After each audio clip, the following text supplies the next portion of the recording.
Right now, every single one of you is having an experience that no one else in this room can see.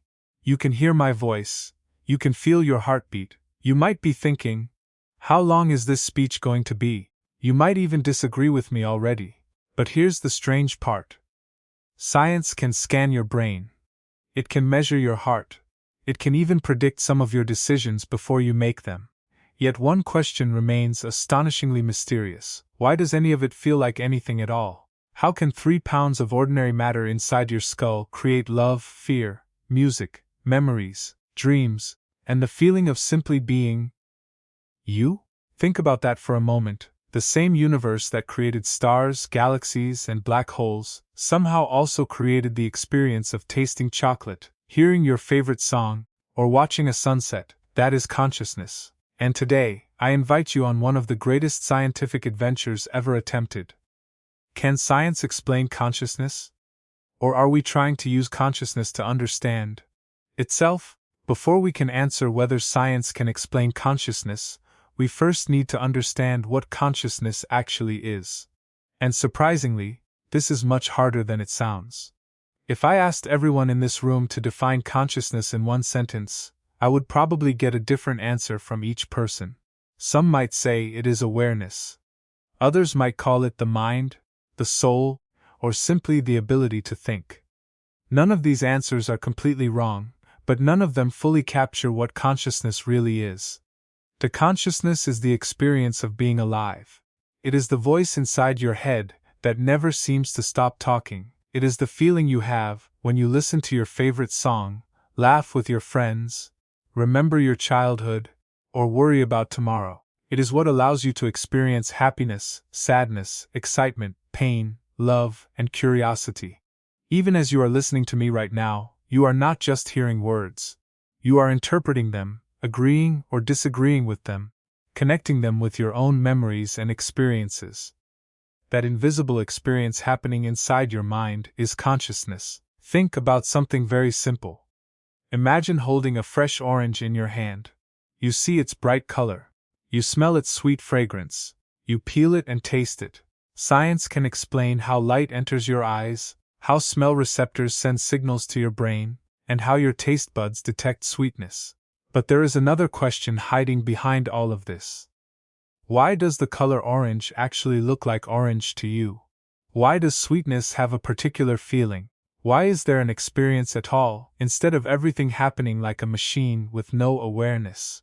This is what makes consciousness so fascinating.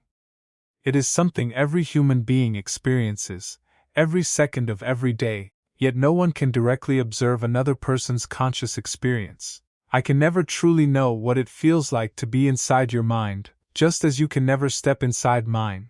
I can see your smile, hear your words, and observe your actions, but I cannot experience your thoughts the way you do. Your consciousness is completely personal. Now compare yourself to a smartphone. It can recognize faces, answer questions, translate languages, and even beat world champions at chess. But does your phone actually know that it exists? Does it enjoy music? Does it feel proud after solving a difficult problem? Most of us would say no. It processes information, but it does not seem to have an inner experience. That difference between processing information and actually experiencing it is at the heart of this discussion. Even in our daily lives, consciousness changes constantly. When you are deeply asleep, your awareness fades. During a dream, your brain creates an entire world that feels real, even though your eyes are closed. Under anesthesia during surgery, consciousness can disappear almost completely, and then return later with no memory of the missing time. These changes remind us that consciousness is not a simple on and off switch. It is dynamic, mysterious, and deeply connected to the brain, yet not fully understood. What makes this mystery even more remarkable is that consciousness is the tool we use to understand everything else. Every scientific discovery, every mathematical equation, every work of art, every invention in human history has been created by conscious minds. We have explored the deepest oceans, landed on the moon, and photographed distant galaxies. Yet the very thing that made all of those achievements possible, our own conscious experience, remains one of the greatest unanswered questions in science. So, Before we ask whether science can explain consciousness, we should appreciate how extraordinary consciousness already is. It is the reason you know that you exist. It is the reason you can imagine the future, remember the past, ask questions, and search for answers. And perhaps the greatest mystery is not that the universe contains billions of galaxies. The greatest mystery may be that a tiny collection of cells inside the human brain can somehow give rise to the feeling of being you.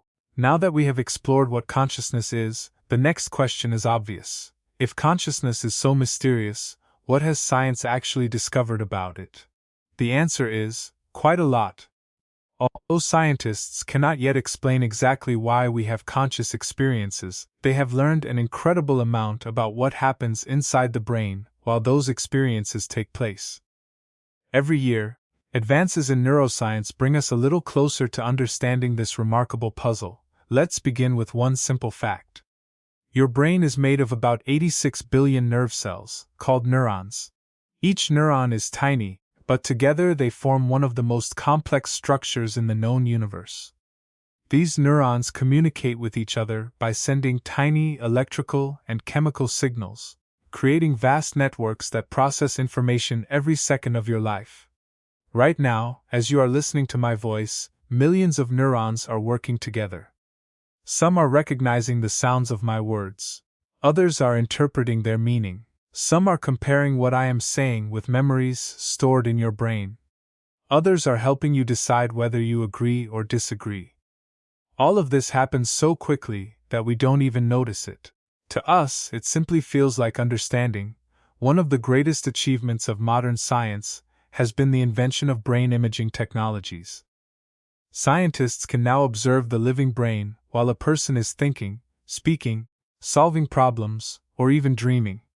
Machines such as functional MRI scanners allow researchers to see which parts of the brain become more active during different mental activities.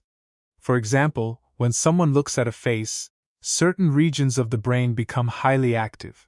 When they remember a childhood event, another network lights up. When they feel fear, different areas become involved. This tells us something very important. Conscious experiences are not random. They are closely connected to physical activity inside the brain. Scientists have also learned valuable lessons by studying people who have suffered brain injuries. Imagine a person who experiences damage to a small part of their brain after an accident. Sometimes they lose the ability to recognize familiar faces, even though their eyesight remains perfectly normal. They can see every detail of a person's face but cannot identify who that person is. Others lose the ability to speak, understand language, or form new memories. These cases show that different parts of the brain perform different functions, and, when those areas are damaged, certain aspects of consciousness change as well. It's almost like removing parts from a complex machine. Each missing component affects the overall system in a different way. Scientists have observed similar changes in people with neurological diseases, such as Alzheimer's disease. As the disease gradually damages brain cells, memories begin to disappear. People may forget names, places, or even family members. Eventually, their awareness of themselves and the world can become dramatically altered. This strongly suggests that our conscious experience depends, at least in part, on the health and organization of the brain. Another fascinating area of research involves sleep. Every night, we pass through different stages of consciousness without realizing it. When we are awake, we are aware of our surroundings. During deep sleep, our awareness almost disappears. Then, during dreaming, our brains create entire worlds filled with people, places, conversations, and emotions. While dreaming, these experiences feel completely real, even though they exist only inside our minds. Have you ever woken up from a vivid dream and needed a few seconds to remember where you actually were? That simple experience demonstrates how powerfully the brain can generate conscious reality. Even more remarkable is what happens during anesthesia. Before surgery, doctors administer medicines that temporarily switch off conscious awarenesses. During the operation, your heart continues beating, your lungs continue working with assistance, and your brain remains alive. Yet your conscious experience disappears. Hours later, you wake up with no awareness of the passage of time. Scientists continue studying exactly how anesthesia interrupts consciousness, because it may reveal some of the brain's deepest secrets. Meditation provides another interesting example. Experienced meditators often report changes in their awareness, attention, and sense of self. Brain scans show measurable differences in activity during deep meditation compared to ordinary thinking. This suggests that conscious experience is flexible rather than fixed. It can change depending on how the brain functions. Perhaps one of the most surprising discoveries comes from experiments on decision-making. In some studies, researchers found that brain activity related to a decision can begin a fraction of a second before people become consciously aware of making that decision. This has led to fascinating debates about free will and whether our conscious mind is always in complete control of our actions. However, it's important not to misunderstand these findings. They do not prove that consciousness is an illusion or that humans have no choice. Instead, they remind us that the relationship between the brain and conscious awareness is more complicated than we once imagined. So, where does all of this leave us? Science has established something very important. Whenever consciousness changes, the brain changes. Whenever the brain is injured, consciousness is often affected. Whenever people think, remember, dream, imagine, or feel emotions, scientists can observe patterns of activity inside the brain. This evidence strongly supports the idea that consciousness is deeply connected to the brain. But here is the crucial point, and this is where the mystery begins again. Knowing which neurons fire while you experience happiness is not the same as explaining why happiness feels the way it does. Watching a brain scan is not the same as experiencing a sunset. Scientists can describe the electrical signals moving through the brain with incredible precision. But those signals alone do not explain why they give rise to love, beauty, pain, hope, or the simple awareness of being alive. In other words, science has become remarkably good at explaining the mechanics of the brain. It can tell us where many conscious processes happen, when they happen, and even predict some of them. Yet the deepest question still remains unanswered.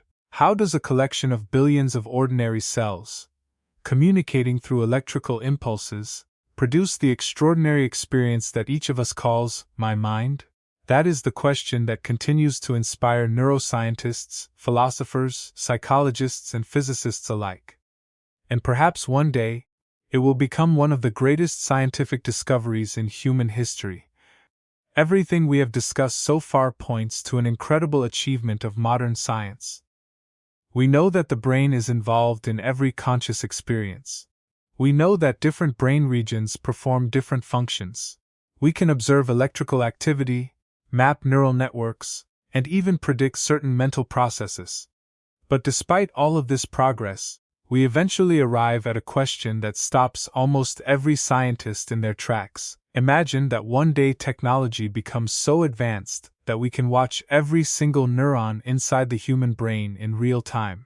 We can see every electrical signal, every chemical reaction, every connection between billions of brain cells.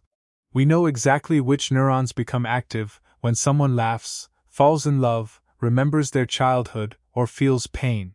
Would that finally explain consciousness? Surprisingly, many scientists and philosophers say no. Why? Because even if we understand every physical event happening inside the brain, there is still one mystery left unanswered. Why does any of it feel like anything at all? Think about this carefully. When you accidentally touch a hot stove, your nerves send electrical signals to your brain. Scientists can describe that entire process in extraordinary detail. They can explain how receptors in your skin detect heat, how neurons carry information through your spinal cord, and how different brain regions process the signal. But none of those explanations tell us why pain actually feels painful. In the same way, scientists can explain how your eyes detect light when you look at a beautiful sunset. They can explain wavelengths, the biology of the retina, and the neural pathways that process visual information.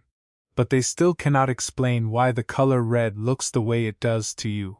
Why isn't your experience completely dark inside your mind, while the brain quietly processes information like a computer. This is the mystery often called the hard problem of consciousness. Notice the word hard. It doesn't mean difficult, because scientists aren't intelligent enough. It means the question itself is fundamentally different from most scientific questions. Science has become incredibly successful at explaining how things work. How does the heart pump blood? How do planets orbit the sun? How does DNA store genetic information? These are problems about mechanisms. We observe something happening, investigate it, and eventually discover the physical processes behind it. Consciousness introduces a different kind of question. It asks why physical processes should create an inner experience in the first place. Imagine two robots that are programmed perfectly. They can recognize faces, answer questions, avoid danger, and carry on conversations that seem almost human. From the outside, they behave exactly like us, but are they actually experiencing anything? When one robot says, "I love music," is there truly an emotional experience inside the machine, or is it simply following its programming? Now ask yourself an even stranger question. How do you know that anyone besides yourself is conscious? You believe your family members are conscious. You believe your friends are conscious. You believe every person in this room has thoughts and feelings just like you, but you cannot directly observe another person's consciousness. You only infer it from their behavior, because they look and act like you. This simple observation reveals how unique consciousness is. It is both the most familiar thing in our lives and the most private. Every person knows consciousness exists because they experience it every moment. Yet no one can directly measure another person's inner experience. Some philosophers describe this with a famous thought experiment. Imagine a scientist who has spent her entire life inside a black and white room. She studies everything there is to know about the science of color. She understands light waves, the biology of vision, and every physical law related to seeing colors. One day she walks outside for the first time and sees a bright red rose. Has she learned something new? Most people would say yes. Even though she already knew every scientific fact about color, she had never experienced what red actually looks like. That suggests there is a difference between knowing all the physical information and having the conscious experience itself. Another interesting example comes from dreams. When you dream, your brain creates people, conversations, landscapes, and emotions that often feel completely real. While dreaming, you usually don't realize that the entire world exists only inside your own mind. How can the brain generate such vivid experiences without any input from the outside world? Again, science can describe many of the brain processes involved in dreaming, but explaining why dreams have a rich inner experience remains much more challenging. This mystery has led scientists to propose many different ideas. Some believe consciousness simply emerges when information becomes sufficiently complex, just as wetness emerges when countless water molecules come together. Others argue that consciousness is such a fundamental feature of nature that we may need entirely new scientific principles to explain it. There are even researchers who suggest that our current understanding of physics may be incomplete when it comes to explaining subjective experience. The important point is that no one knows the final answer. And that is not a weakness of science. It is one of science's greatest strengths. Science is built on curiosity, honesty, and the willingness to admit when something remains unsolved. History teaches us this lesson again and again. There was a time when people did not understand lightning, diseases, gravity, or the motion of planets. Those mysteries eventually became scientific knowledge through observation, experimentation, and patience. Consciousness may follow the same path, or it may require a completely new way of thinking about the relationship between the brain, the mind, and reality itself. That uncertainty is what makes this field so exciting. We are not discussing a mystery that has already been solved. We are living in the middle of one. Perhaps decades from now, future generations will study consciousness in classrooms with the same confidence that we study gravity today, or perhaps they will still be asking the very same question that we are asking now. How can billions of tiny brain cells none of which are conscious on their own, come together to create the rich, colorful, emotional, deeply personal experience that every one of us simply calls being alive? That question remains one of the greatest unsolved mysteries in all of science, and it reminds us that, even after centuries of discovery, the human mind may still be the most extraordinary frontier left to explore.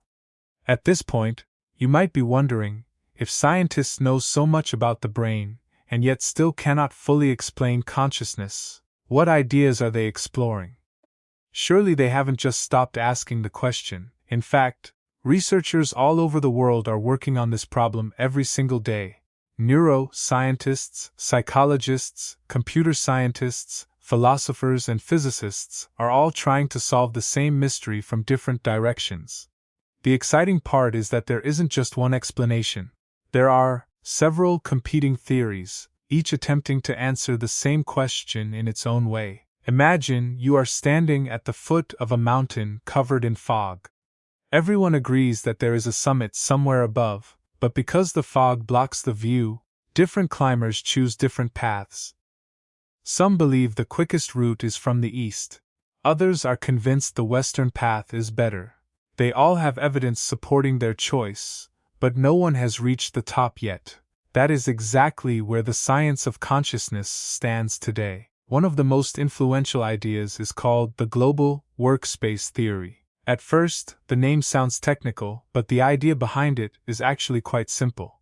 Think of your brain as a huge company with thousands of employees working in different departments.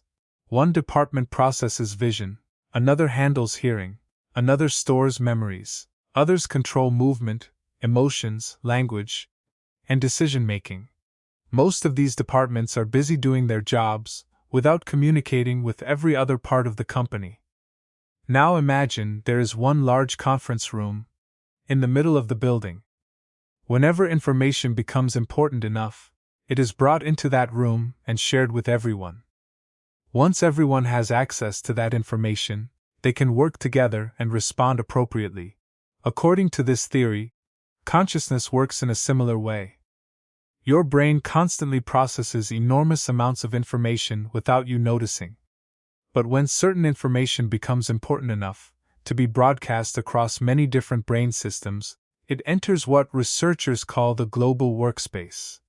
At that moment, it becomes part of your conscious experience. For example, while you are sitting here, your skin feels the pressure of your chair, your ears hear background noises, your eyes receive thousands of visual details, and your brain monitors your heartbeat and breathing.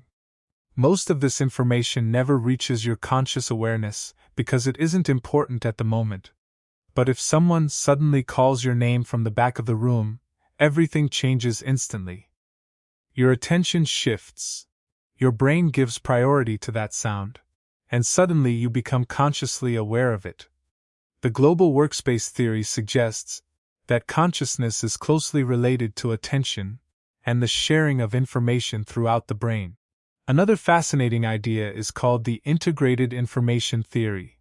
This theory begins with a different question. Instead of asking how information becomes conscious, it asks how connected information is inside a system. Imagine two computers sitting side by side. Both contain the same amount of information. However, the first computer has separate parts that barely communicate with each other, while the second has every component deeply interconnected, constantly sharing and combining information.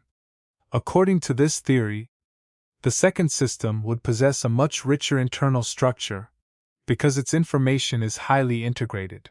The theory proposes that consciousness depends not simply on the amount of information a system contains, but on how unified and interconnected that information becomes. Think about your own experience for a moment. When you look around this room, you don't experience separate pieces of reality. You don't consciously see colors in one place, sounds in another, emotions somewhere else, and memories floating independently. Instead, everything comes together into one seamless experience. You see faces, hear voices, understand language, remember previous conversations, and feel emotions all at the same time. Your consciousness feels unified rather than fragmented. Integrated information theory argues that this unity may hold the key to understanding why consciousness exists. Then there are researchers who believe consciousness is an emergent property. Emergence is a fascinating concept in science. Consider a single water molecule. It isn't wet. Now combine billions upon billions of water molecules together. Suddenly wetness appears. Wetness isn't found inside any individual molecule. It emerges from the interaction of countless molecules working together.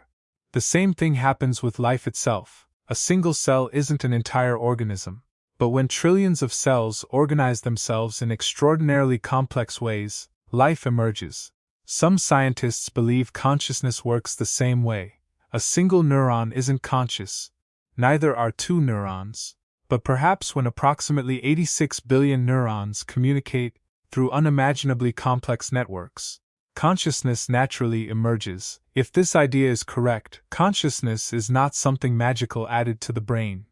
It is simply what extremely organized brains do. Of course, this explanation raises another question. Why should complexity create subjective experience instead of merely producing more complicated behavior? That brings us back to the mystery we discussed earlier.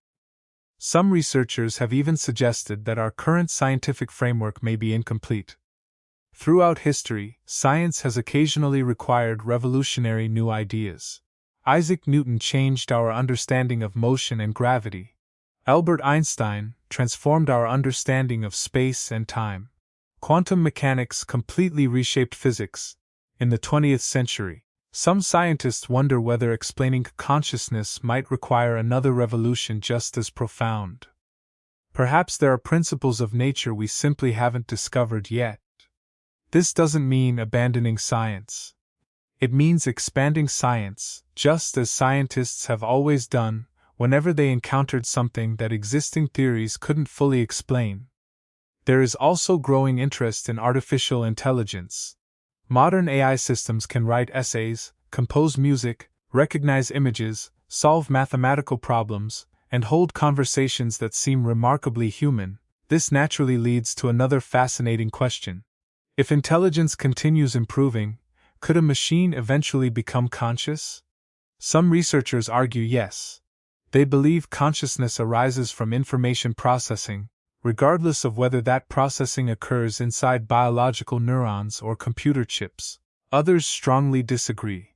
They argue that today's AI systems manipulate symbols and patterns without any genuine inner experience. An AI may say, "I am happy," but does it actually feel happiness? No one knows. The debate itself has become one of the most exciting discussions in modern science and philosophy. What makes all of these theories so valuable is that they encourage scientists to design experiments. Instead of relying on speculation alone, researchers are testing predictions, comparing brain activity, building computational models, studying patients with neurological disorders, and improving brain imaging technology. Every experiment teaches us something new, even if it doesn't provide the final answer. And perhaps that is the most beautiful part of science. Science is not simply a collection of facts. It is a process of asking better questions. Sometimes the most important discovery isn't finding an answer immediately. It is discovering a better way to investigate the mystery. Today, no theory has won the debate. Each explains certain aspects of consciousness remarkably well, while struggling to explain others. That might sound disappointing. I actually think it is exciting, because it means we are living during one of the greatest scientific investigations in history. Future generations may look back at our time the way we look back at the early astronomers who were just beginning to understand the universe. They had ideas, they had evidence, they had competing theories. But they hadn't yet reached the complete picture. Perhaps we are standing at exactly the same point with consciousness. We know enough to realize how extraordinary the mystery is. We know enough to test ideas instead of relying on guesses, and we know enough to believe that somewhere ahead, hidden behind today's unanswered questions, there may be a discovery that completely changes the way humanity understands the mind, and perhaps even what it means to be human. As we reach the end of this journey, Perhaps the most exciting question is not what science already knows, but what science might discover in the future. History has taught us something remarkable. Every generation has believed it understood almost everything, only for the next generation to reveal an entirely new world. A few hundred years ago, people had no idea that invisible microorganisms caused disease. They couldn't imagine that tiny atoms made up everything around us. There was a time when electricity seemed like magic, when flying across oceans sounded impossible, and when traveling to the moon belonged only in stories. Today, those things are part of everyday life. This should make us humble. It reminds us that the limits of today's knowledge are not necessarily the limits of reality. They are simply the limits of what we have discovered so far. Consciousness may be the next great frontier. Around the world, scientists are developing tools that would have seemed impossible only a few decades ago. Brain scanners are becoming more powerful every year. Researchers can now observe the activity of thousands of neurons at once, and future technologies may allow us to study millions simultaneously. As our ability to observe the brain improves, patterns that are invisible today may become obvious tomorrow. Think about astronomy for a moment. For thousands of years, humans looked at the stars with nothing more than their eyes. Then telescopes were invented, and suddenly entirely new worlds appeared. We discovered planets, galaxies, black holes, and the vastness of the universe. Perhaps neuroscience is going through a similar transformation. Maybe we simply need better telescopes for the brain. Another area that could completely reshape our understanding is artificial intelligence. Only a short time ago, computers could perform calculations much faster than humans. But they struggled with tasks that seemed simple to us, like recognizing a face or understanding language. Today, AI systems can write stories, solve complex problems, translate languages, generate artwork, and even hold conversations that feel surprisingly natural. This rapid progress forces us to ask a fascinating question. If machines continue becoming more intelligent, could one day they also become conscious? Suppose an AI tells you that it feels lonely. Suppose it asks for freedom. Suppose it says it dreams when it is turned off. Would those statements reflect genuine experience, or would they simply be sophisticated programming? How would we know the difference? The truth is, we don't yet have a reliable test for consciousness. In fact, because we still don't fully understand our own consciousness, recognizing consciousness in a machine could become one of the greatest scientific and ethical challenges humanity has ever faced. The future also holds incredible possibilities through brain-computer interfaces. Scientists are already developing devices that allow computers to communicate directly with the brain. These technologies have helped some people with paralysis move robotic arms, control computer cursors, or communicate by thinking alone. Imagine where this technology could be 50 years from now. Could doctors repair damaged memories? Could they restore lost speech?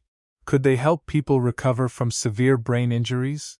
Could they even reveal new clues about how conscious experience is created? Every breakthrough brings both hope and responsibility. As our understanding grows, new ethical questions will appear.